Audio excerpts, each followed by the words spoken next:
Comment ça? L'air n'est pas toxique? Non, ça va.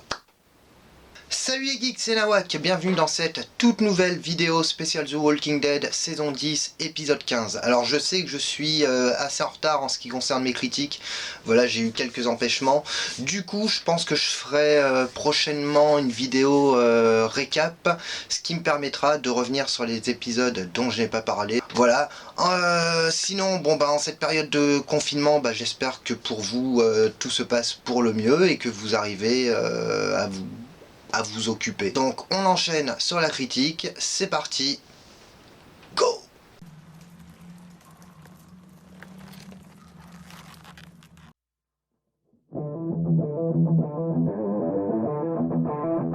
Jamendo.com.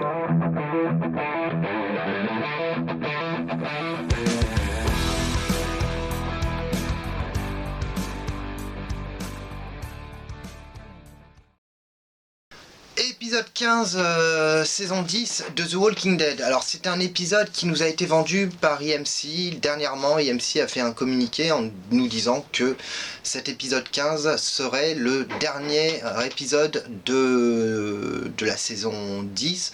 Voilà, que ça correspondait, que cet épisode faisait office de finale, puisque officiellement, et je vais y revenir après, officiellement l'épisode 16 est toujours en cours de post-production et ne peut donc être diffusé la semaine prochaine.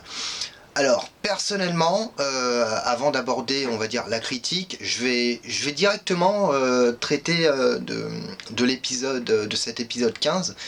Et en fait, je vais partir, je vais la faire à l'envers parce que je vais partir directement de la fin et vous dire moi personnellement ce que j'en pense. L'épisode 15, donc c'est ce que m'a dit un pote hier au téléphone, voilà, donc d'ailleurs dédicace au passage, voilà, qui me dit regarde l'épisode de The Walking Dead, il m'a dit tu vas voir la fin, il y a un plan, il m'a dit c'est tout con, mais il m'a dit tu vas voir, tu vas comprendre direct. Du coup, je regarde l'épisode et en effet, je tombe sur ce fameux plan à la fin de l'épisode. Donc, ce plan qui se termine, donc la scène qui se termine avec le plan sur l'hôpital. Voilà, et c'est vrai qu'à la fin, quand j'ai eu terminé l'épisode, je me suis dit, mais ouais, en fait, c'est complètement logique que l'épisode 16 soit reporté. Voilà, alors d'un côté on a EMC qui nous dit l'épisode 16 est reporté parce que il y a eu du retard en termes de post-production, et quand on regarde la fin de l'épisode 15, je veux dire, bon, je vais pas vous faire de dessin, mais des rôdeurs, un hôpital, des survivants, probablement des morts. Bon, déjà que la situation actuelle en France est pas folichonne, aux États-Unis c'est assez catastrophique. C'est pas le moment le plus propice pour sortir l'épisode 16 qui, en théorie, d'après ce que soulève l'épisode 15, l'épisode 16 qui devrait se dérouler normalement dans l'hôpital. Voilà, donc c'est là où je me dis, est-ce qu'il y a vraiment eu un problème, est-ce que le report est vraiment dû à des soucis de post-production, ou est-ce que c'est tout simplement parce que EMC ne veut pas, et c'est compréhensible, EMC en cette période de crise sanitaire mondiale refuse de sortir cet épisode qui tout simplement n'est pas vraiment approprié. Voilà, d'autant plus que je me suis quand même renseigné auprès d'une personne qui connaît bien la série, qui est au courant des leaks, des spoils et tout ça. Cette personne m'a bien indiqué que, en théorie, normalement, le tournage de la série était bouclé à peu près en novembre. Donc, novembre, on va dire, pour être sympa, on va étendre sur décembre à peu près, mais normalement en décembre la saison est bouclée, tous les épisodes sont bouclés. Voilà, donc même s'il y a éventuellement des reshoots à faire, mais tout ce qui est reshoot, post-prod et tout, je vous dis, on compte décembre, c'est normalement c'est plié. C'est pour ça que là, IMC qui nous dit, qui annonce au dernier moment, qui dit l'équipe d'IMC qui fait une espèce de communiqué en mode pas d'épisode 16, l'épisode 15 sera le final, voilà, parce qu'on a des soucis en termes de post-production. Quand on voit la fin de l'épisode 15, on se dit ouais. Voilà, je vous laisse éventuellement me faire part de vos suggestions dans les commentaires. Voilà, tout de suite on passe à la critique. Donc vous avez vu l'épisode comme moi, je vais pas vous le résumer, je vais simplement vous donner un avis général sur cet épisode 15 qui pour moi était bizarrement sur le fond c'était un bon épisode. Je trouve même que c'était pour moi, alors c'est subjectif, c'est un bon final, voilà. Par contre, sur la forme, c'est vrai que c'était, par certains moments, c'était plutôt maladroit. Alors c'était plutôt maladroit, pourquoi? Parce qu'on a un épisode qui dure 40 minutes, 41 minutes exactement. Je pense qu'ils auraient pu rallonger de 10 minutes supplémentaires. Et en fait le problème c'est que, c'est exactement ce que j'ai dit hier à un pote. J'ai appelé mon pote hier, je lui ai dit mais attends c'est pas possible là, il manque une pièce au puzzle, j'ai loupé un épisode. C'est quoi ces lieux? Tout d'un coup on a des personnages dans des lieux, on n'a aucune explication, ni quand, pourquoi, comment, rien. Des lieux qui pop, voilà, on a des lieux qui pop, des personnages dans des lieux, on n'a aucune information. Alors que on avait laissé, alors on sait que Hilltop a brûlé, voilà, on avait laissé nos personnages, il me semble, à Alexandria, et puis là, tout d'un coup, on voit que nos personnages sont alors apparemment dans cet hôpital, voilà, mais beaucoup de gens s'accordent à dire qu'en termes de, on va dire, d'ellipse, c'est plutôt, ça a été l'épisode est plutôt maladroit. Et le problème, c'est qu'en fait, cet épisode, même si pour moi c'est un bon final, j'étais content, j'étais satisfait, on sent que c'est un épisode en mode cahier des charges. C'est-à-dire on sent que les scénaristes se sont dit... donc c'est pour ça que les épisodes précédents n'étaient pas vraiment fameux, parce qu'on a eu beaucoup d'épisodes qui ne servaient strictement à rien, avec du remplissage inutile. Et là, on sent que dans cet épisode 15, ça rush à mort, et que les scénaristes se sont dit bon attendez les mecs, on a un cahier des charges à remplir, donc du coup il va falloir le remplir en 40 minutes sur cet épisode 15. Du coup, qu'est-ce qu'on a dans cet épisode 15? Negan Lydia, on coche. Carol et Kelly, on coche. Il nous faudrait une rencontre entre Daryl et Judith. On va le faire dans cet épisode. On coche. Faut qu'on case aussi Princesse, même si, alors entre parenthèses, pour moi c'est le passage le mieux géré et le mieux réussi. On coche. Derrière tout ça, faut qu'on gère aussi la progression de la Horde qui est menée par Beta. Donc voilà, on coche.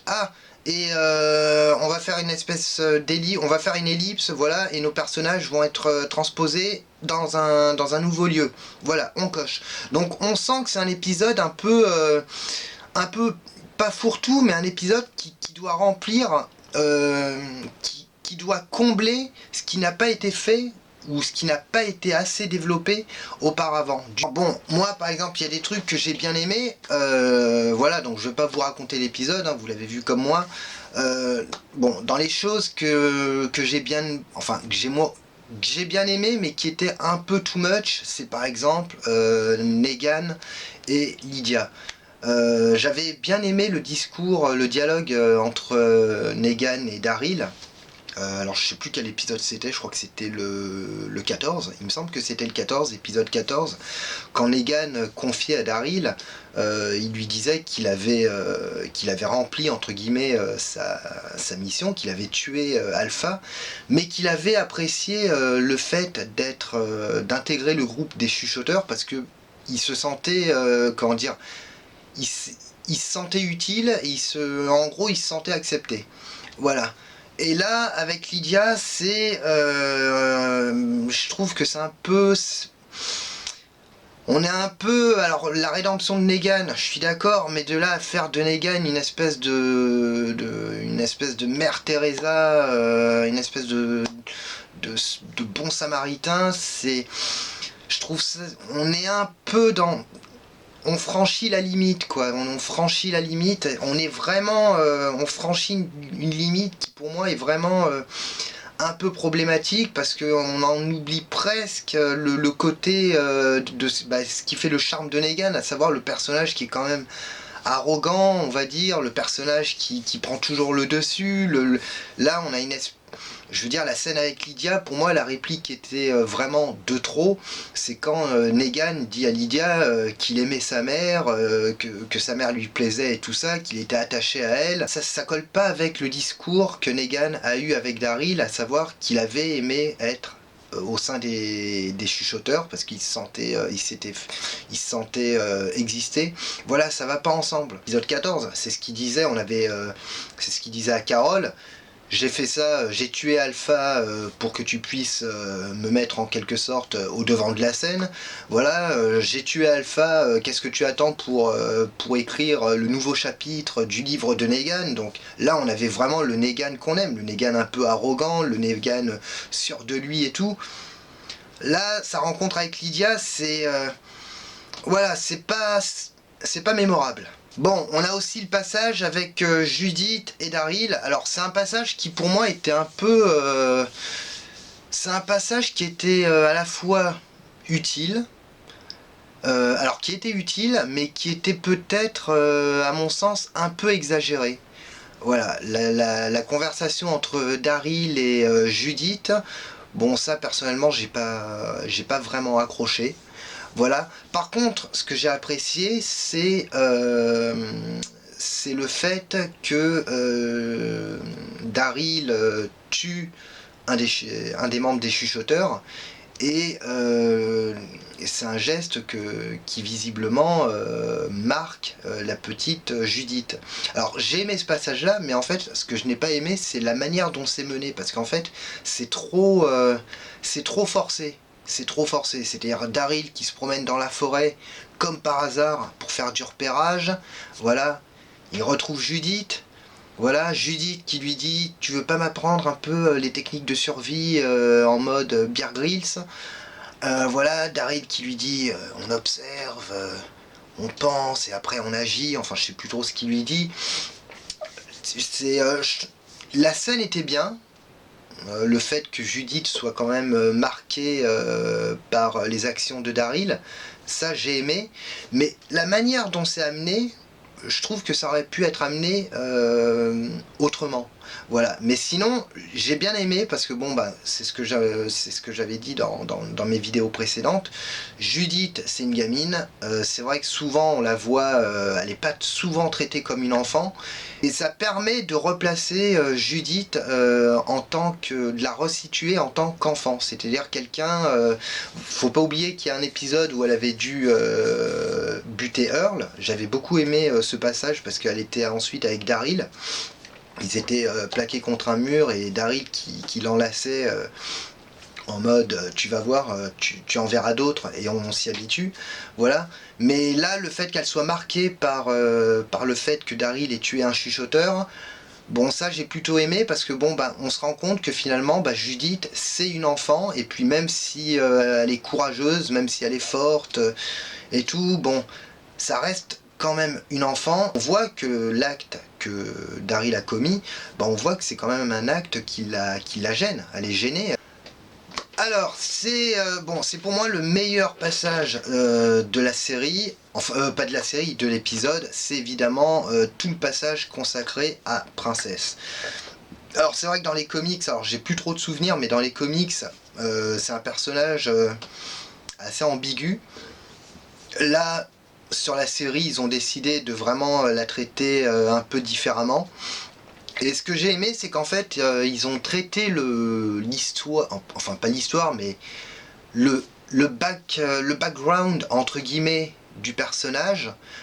Bah, ça a été plutôt que de faire comme d'habitude, c'est-à-dire Eskiel, là on a Eskiel, Eugène, Yumiko, bon, qui rencontre Princesse, bon bah plutôt que de faire dans la facilité en mode bah tiens Princesse, présente-toi, raconte-nous ton histoire, d'où tu viens, est-ce que tu peux nous en dire plus sur toi, Ils ont réussi à nous présenter le personnage autrement, c'est-à-dire elle leur promet, alors si je me souviens bien, c'est bon, les chevaux se sont barrés.